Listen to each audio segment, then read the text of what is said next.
Welcome to the Slop Temple. We pray this video helps.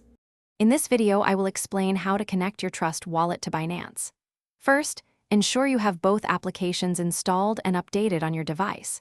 We will cover the essential steps to move your digital assets safely and efficiently. This process involves a few key actions, so pay close attention to each instruction. Our goal is to help you confidently manage your cryptocurrency transfers between these two popular platforms, making your experience smooth and secure. Before initiating any transfer, open your Trust wallet and navigate to the one asset you intend to send. It is crucial to have enough cryptocurrency, plus a small amount for network fees, often called gas fees. For example, sending BNB requires a small BNB fee.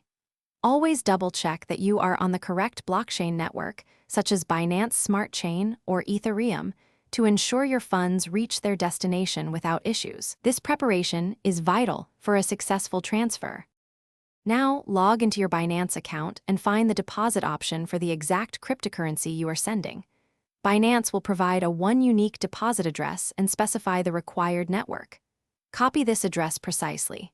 Return to your Trust wallet, select Send, and paste the copied Binance address into the recipient field. Enter the amount you wish to transfer. Take a moment to review all the details, including the address and amount, before confirming the transaction. This step is irreversible. Always double-check the deposit address and ensure the network matches on both platforms. A mismatch could result in permanent loss of funds. Be mindful of network fees, which can fluctuate based on network activity. If you are transferring a large sum, consider sending a small test amount first to confirm everything works correctly. Remember, your private keys and recovery phrases are paramount to your security. Never share them with anyone. Thank you for watching, and happy trading. Thanks for watching. Consider subscribing if we helped you.